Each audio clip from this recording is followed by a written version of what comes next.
화성의 희망연대 공동대 평론입니다. 오늘 원래 발표를 하면서 이렇게 PPT로 준비하는 줄 알았다면 저도 예쁘게 좀 준비했는데 전달 과정에서 제가 정확하게 숙지를 못해서 글로만 좀 정리를 했습니다. 희망연대라는 단체에 대해서 잠깐만 소개를 드리면요. 화성에 있는 노동조합, 그리고 이제 민예총, 그리고 여기 조망위원장님 계시지만 대한민국 평화만 권리 추진위원회, 그리고 이제 이런 각종 단체들 11개 정도가 모여서 약 15년째 지역의 현안에 대해서 같이 고민하고 함께 할 수 있는 일들을 찾아보고 있는 그런 단체입니다. 저는 이제 그 단체들 중에서 화성 노동인권센터라는 곳의 소장을 맡고 있습니다. 제가 오늘 드릴 얘기는 사실 제목을 다시 찾은 외환인은 누구의 땅인가 이렇게 일단 제목을 좀 달아봤는데요. 주로 이제 제가 참조했던, 제가 다 글을 쓴 건 아니고 이미 좋은 책이 나와 있기 때문에 그 화성시에서 나온 책 중에 2020년대 올해죠. 외환이 평화가 오다라는 책이 발간이 됐습니다. 지금 군공항 문제로 많이 시끄럽기 때문에 달에서는 군공항 이전되는 관광과 이렇게 되어 있는데 이 책에서 많은 내용들을 일단 먼저 발제를 하면서 그간에 주로 이제 54년간의 상처, 그리고 17년간의 투쟁 이렇게 이제 이야기를 하고 있는데 그 얘기를 잠깐만 먼저 드려보려고 합니다. 이 책에서 다들 발췌한 내용이기 때문에 따로 더 말씀드리지는 않겠습니다. 누구보다도 지난 54년간의 고통에 대해서는 다들 이 자리에 계신 분들도 충분히 잘 알고 계실 거라고 생각을 하기 때문에 그리고 17년 동안 주민들이 투쟁을 했었고요. 여기 아래에서 이제 두 번째 줄 보면 그렇죠. 아까도 김용환 위원장님께서 아주 생생하게 말씀을 해주셨지만 사실 싸움을 했다는 건 주민들이었고 주민들이 받았던 오해들은 빨갱이라는 오해들이었습니다. 위원장님 당시에 17년 동안 싸우시면서 지역의 시의원들, 도의원들, 국회의원들, 시장들이 질비했을 텐데 단 한 명이라도 도움을 받아보신 적이 있습니까? 여러분들이 가장 힘들게 하는 세상이에요.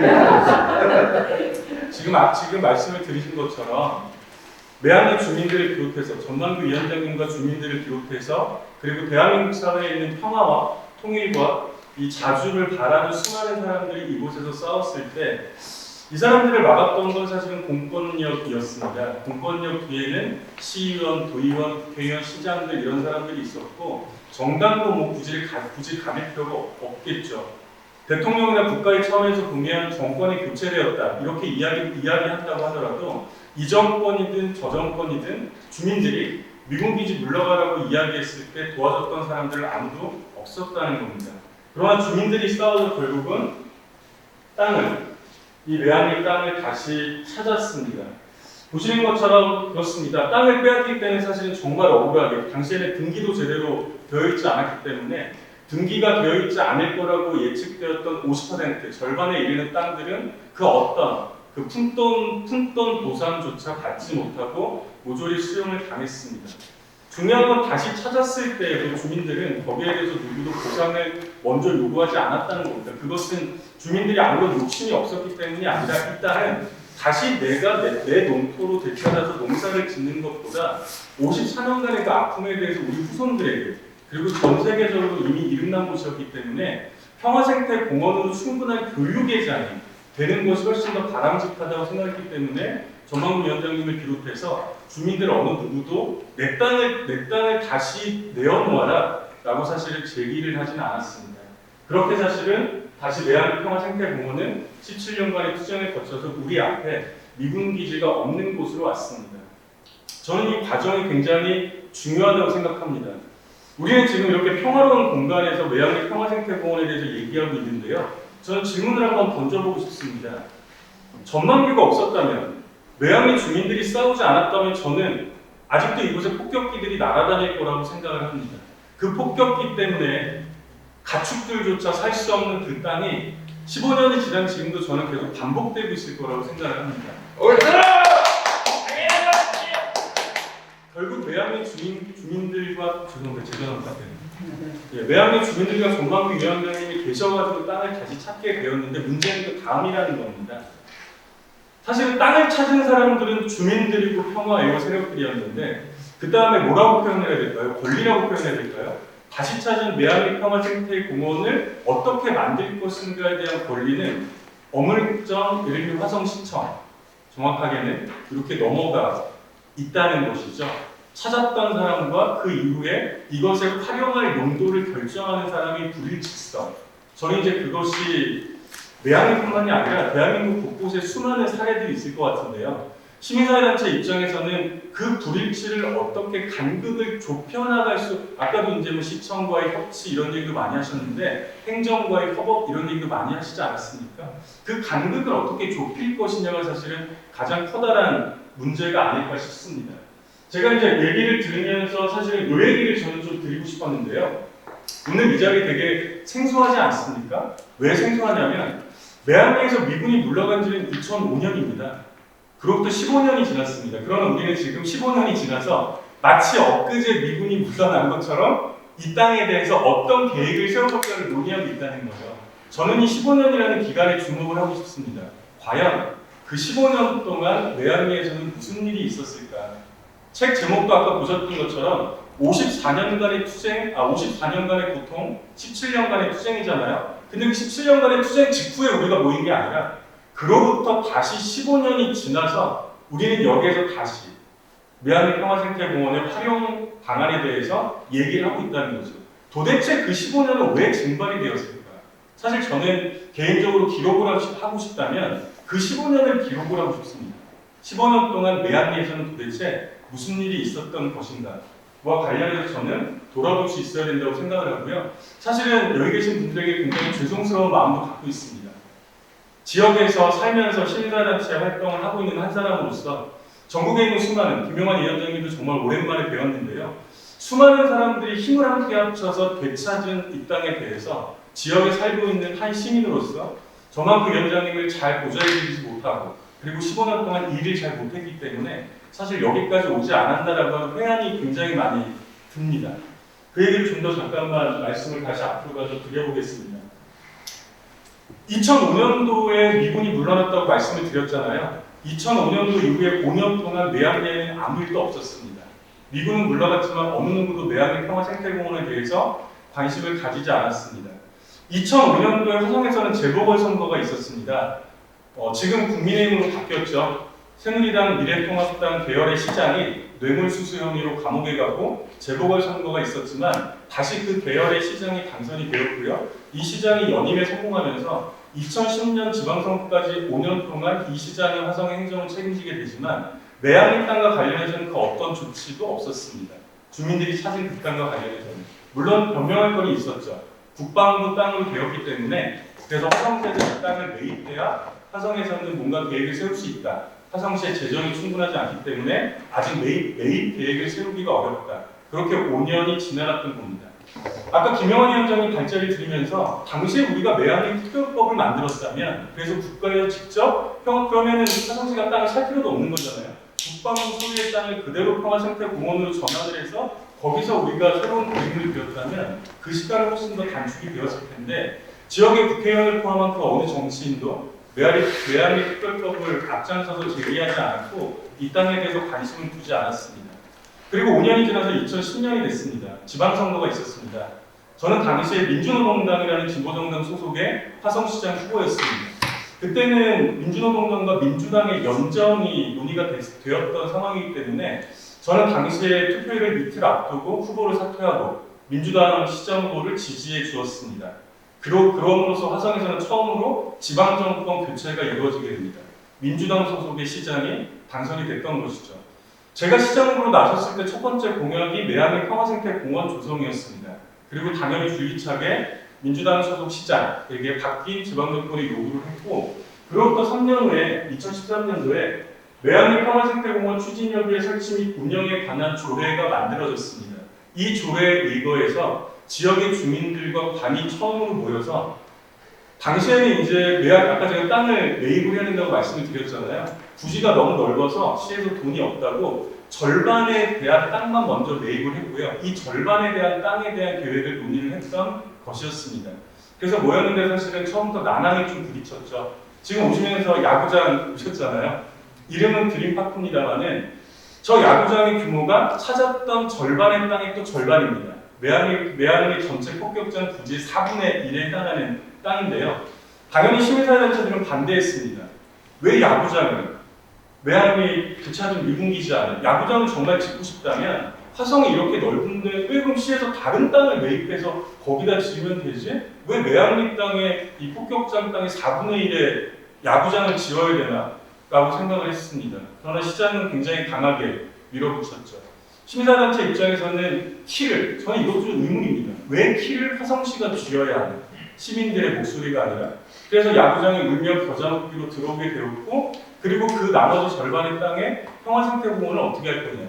정말 신기한 것은 시장에 관심 있었던 야구장은 일사천리로 공사가 진행이 되어서 가장 먼저 개장을 하게 되었습니다. 그럼으로써 저는 제가 제목을 굴절과 훼손 이렇게 달았는데요. 저는 이 기록들이 정확하게 기록이 되면서 어디에선가 비슷한 사업을 하고 있는 다른 쌍들의 충분한 사례가 되어야 한다고 이것도 또한 역사의 한 과정이라고 생각을 하는데 그럼으로써 결과적으로 폭격장의 4분의 1은 날아간 겁니다. 야구장도 뒤덮여버렸습니다. 저렇게.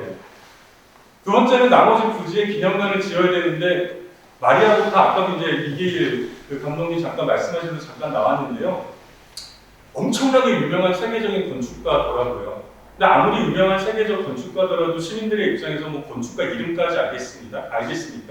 근데 지금은 마리아부타라는 이름을 모르는 화성 시민은 없습니다. 왜냐하면 시장이 또 고집을 피웠던 겁니다. 마리아부타에게 설계를 맡기고 싶다. 아까 충분한 액수는 모르겠지만 아마 전체 비용의 절반은 그 설계비로 가지 않았을까 이렇게 말씀을 하셨는데 화성시 남양에 있는 성모성지를 공사를 하면서 마리아부타에게 설계를 맡겼었습니다. 그 성모성지 공사 관련한 행사를 하면서 시장이 우연히 마리아부타를 만났던 모양인데 그때 딱 그 느낌이 왔겠죠. 이 유명한 사람에게 이 건축물을. 그러나 지역 주민들과 전망기 위원장님은 예를 들면 중간에 이런 게 있지 않습니까? 예, 다음이군요. 메알리에서 바다와 아픔으로 영감이 떠올랐다. 저는요, 마리아부타가 아무리 유명한 세계적 건축가라고 하더라도 메알리 앞바다에 와가지고 얘기 한번 들어보면서 어떻게 54년간의 메알리의 고통을 본인이 알겠으며 17년 동안 싸웠던 주민들의 그 투쟁을 어떻게 알겠습니까? 정만구 위원장님은 그랬습니다. 우리와 함께 싸웠던 이 한국 사회 땅에 훌륭한 건축가들이 많다. 이 메알리 땅을 누구보다 이해하는 예술가들이 많다. 그 사람들에게 맡기면 누구보다 잘 지을 텐데. 그러나 이것도 벽에 부딪혔습니다. 결국은 마리아부타의 설계대로 지금 8층인가요? 전체 어쨌든 아까 이명신 선생님 그 화면에 잠깐 조감도가 나왔는데 내년에 준공을 앞두고 있습니다. 저는 이 과정들이 다 그래서 저는 그것도 기념을 해야 된다고 생각합니다. 적어도 지역에서 메안이라는 땅이 어떻게 굴절과 훼손이 되었는지 그리고 지금은 나머지 절반에 대해서도 거의 다 화성시에서 매입을 끝냈습니다. 이와 관련해서 사실은 아직 그 계획이라고 하는 것들이 변변하게 나와 있지는 않습니다. 그래서 저는 지금 다시 세 가지 말씀 정도를 드리려고 하는 겁니다. 첫 번째는 예를 들면 전만기 위원장님은 저에게 내가 기념관장에 대한 이런 말씀을 하신 적은 한 번도 없습니다. 그러나 저는 전만기 위원장님을 상징하는 메아리 주민들이 이 메아리를 누구보다 잘 알고 있는 메아리 주민들이 메아리 평화생태공원의 첫 번째 주체가 되어야 한다고 생각을 합니다. 사실 제가 가장 우려하고 있는 일은요 이런 겁니다. 내년 4월, 5월 정도 되면 저 기념관이 준공이 될 텐데 기간의 어떤 관례대로 보면 이 기념관을 운영하기 위해서는 운영하는 팀들이 필요하겠죠. 그러면 저 기념관을 화성도시공사 소속으로 할 거냐, 문화재단 소속으로 할 거냐, 뭐 이런 것들 결정을 하면서 공모를 하겠죠. 그 공모를 하면 몇 가지 자격들이 붙을 겁니다. 적어도 이 기념관 평화생태공을 운영하려면 이런저런 자격들을 따셨어요, 그동안? 네, 따셨죠. 그렇게 봤을 때 사실은 전만기 위원장님은 혼자서 평생을 거쳐서 수많은 고생을 하면서 싸워왔는데 메아리 주민들 중 어느 누구도 그렇게 공식적인 자격 조건에 해당되는 사람들은 저도 거의 없을 거라고 봅니다. 미리 얘기하고 미리 준비를 안 하면 그럼 결국은 자격에 해당되는 어떤 사람들이 들어와서 임기를 수행하겠죠. 평화생태공원을 관리하겠죠. 메아리를 모르는 사람들, 공원 운영을 하는 사람들 그리고 아마 전만기 위원장님은 오시면서 보셨던 주민대책의 사무실이었던 그 역사관에 계속 앉아 계실 겁니다. 사람들이 오면 안내를 해주는 것도 메아리를 설명하는 것도 이 모든 일은 다 전만기 위원장님과 마을 주민들이 하고 있는데 공원은 다르게 운영이 되고 이 한 뼘도 안 되는 역사관에 그 역사관의 포탄들은 또 다 수고하는데 누가 돈을 뭐 대기라도 했습니까? 주민들이 끌어오고 트랙터로 끌어다가 그렇게 다 해놨는데 저는 이 괴리에 대해서 어떻게 이것들을 좀 해결할 거냐 이게 사실 가장 큰 고민입니다. 그리고 저는 사실은 굉장히 좀 분노스럽습니다. 이게 정의인가 이런 생각이 듭니다. 싸웠던 사람, 희생했던 사람, 찾은 사람, 다 이후에 관리하는 사람, 그림을 그리는 사람 이게 바로 권력인가? 이런 생각이 너무나 좀 강하게 들어서 굉장히 분노스럽기도 합니다. 두 번째는 이 땅에는 사실은 이 매양이라는 곳은 폭격장이 54년간 있었지만 54년간의 그 문제가 아니라 수천 년 동안 주민들이 살았던 곳입니다. 오히려 주민들이 살았던 수천 년에 비교해보면 54년은 짧은 기간인 거죠. 저는 이 매양리 평화생태공원을 통해서 주민들의 삶이 계속 영위될 수 있어야 한다고 봅니다. 공원을 만들었는데 아까도 잠깐 말씀하신 것처럼 다른 상가들이 들어오고 외지에서 들어오고 이것을 좀 극복할 수 있는 이런 방법은 뭐가 있을까? 근데 또 안타까운 사례가 또 있습니다. 사실은 정만규 위원장님은 지난 15년 동안 줄기차게 싸워오셨습니다. 저는 사실은 눈물겹도록 어떻게 그렇게 계속 싸울 수 있을까? 예를 들면 야구장이 들어왔단 말입니다. 야구장에 보시면 식당이 있습니다. 레스토랑 이런 것들이 있는데 운영권과 관련해서 정만규 위원장님은 마을 주민들이 살 수 있도록 그래서 시에서는 사실 협동조합 형태를 제안을 했던 거죠. 이렇게 됐을 때 위탁이나 이런 것들이 가능할 수 있다. 참으로 안타까운 것은 참담한 것은 매양리 주변에 매양리 폭격장과 연관된 14개의 마을에서요. 그 얘기 이후에 5개의 협동조합이 생겼습니다. 정만규 위원장님이 이 협동조합을 하나로 묶기 위해서 엄청나게 노력을 하셨습니다. 그러나 결국은 묶지 못하고 5개가 생긴 상황에서 사실 시에서는 또 이런 얘기를 하죠.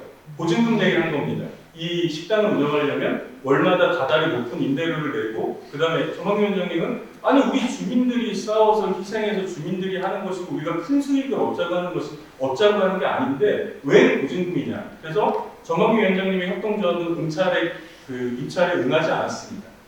5개 중에서 2개 협동조합이 응해서 1개가 결국 낙찰을 받았고요. 1년도 안 돼서 어려워져서 협동조합 해산하고 나갔습니다. 지금 식당은 비어 있습니다.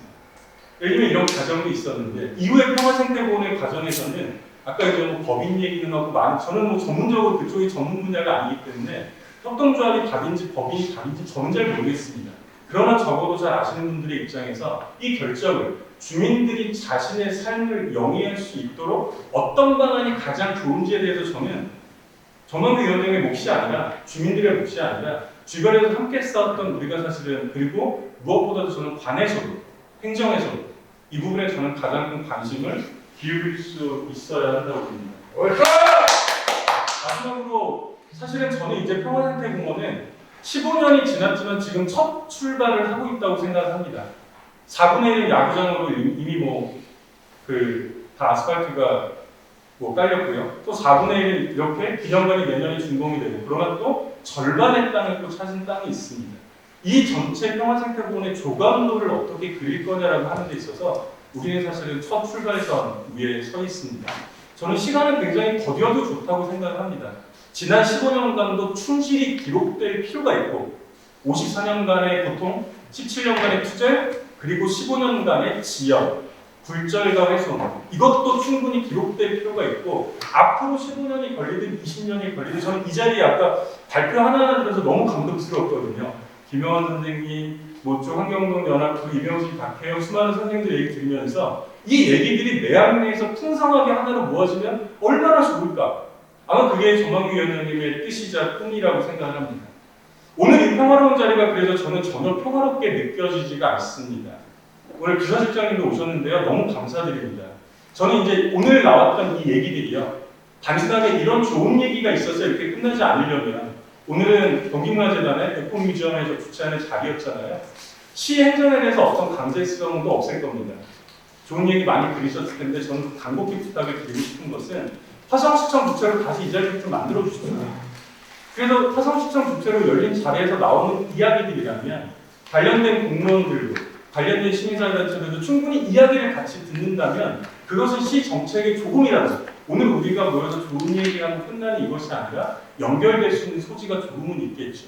이 자리를 저는 공식적으로 시청 주관으로 한 번, 시 주관으로 한 번 더 해주십사는 요청을 간곡하게 드리면서 제 말씀을 마치겠습니다. 고맙습니다.